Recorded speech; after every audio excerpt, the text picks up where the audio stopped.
నెల్లూరు మేయర్గా బాధ్యతలు చేపట్టి అధ్యక్ష అనిపించుకోవాలనుకున్న రూప్ కుమార్ యాదవ్ కల నెరవేరిందా?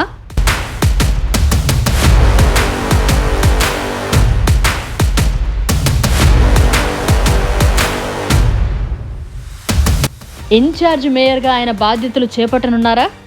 రూప్ కుమార్ను అందలం ఎక్కించడంలో చక్రం తిప్పిందెవరు?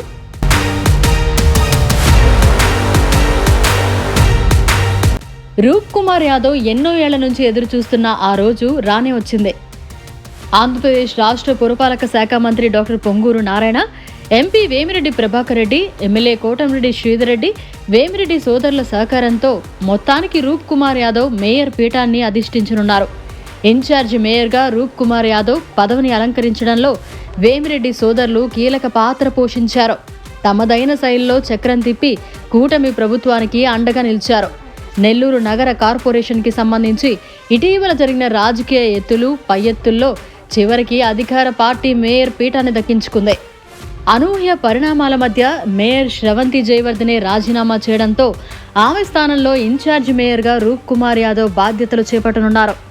ఈ నెల 18న మేయర్పై అవిశ్వాస తీర్మానం పెట్టాలని నిర్ణయించిన అధికార పార్టీ నాయకులు ముందుగానే కార్పొరేటర్లందరినీ సమీక్షించే పనిలో పడ్డారు. నెల్లూరు నగర రూరల్ పరిధిలోని కార్పొరేటర్లను సమీకరించడంలో వేమిరెడ్డి సోదరుల కృషి ఎంతగానో ఉందనే చెప్పాలి.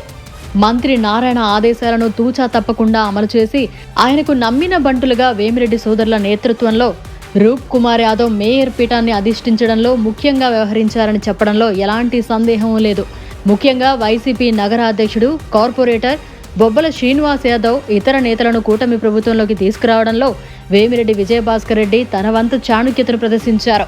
రూప్ కుమార్ మేయర్గా బాధ్యతలు చేపట్టడం వెనుక మంత్రి నారాయణ, ఎంపీ వేమిరెడ్డి ప్రభాకర్ రెడ్డి, ఎమ్మెల్యే శ్రీధర్ రెడ్డిలతో పాటు వేమిరెడ్డి సోదరులు అత్యంత చాకచక్యంగా వ్యవహరించారు.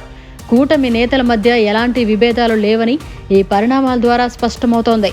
ఈ క్రమంలో అందరూ కలిసికట్టుగా ఒకే తాటి మీద నిలిచి రూప్ కుమార్ని మేయర్ ఇన్ఛార్జిగా చేయడంలో కీలక పాత్ర పోషించారు. మొత్తానికి రాజకీయ విమర్శలకు తెరదించుతూ కూటమి నేతల సమన్వయంతో విజయం సాధించారు. దీంతో అధ్యక్ష అని పిలిపించుకోవాలనుకున్న రూప్ కళ నెరవేరిందనే చెప్పాలి. మరిన్ని అప్డేట్స్ కోసం మన HN9 టీవీ ఛానల్ని సబ్స్క్రైబ్ చేసుకోండి.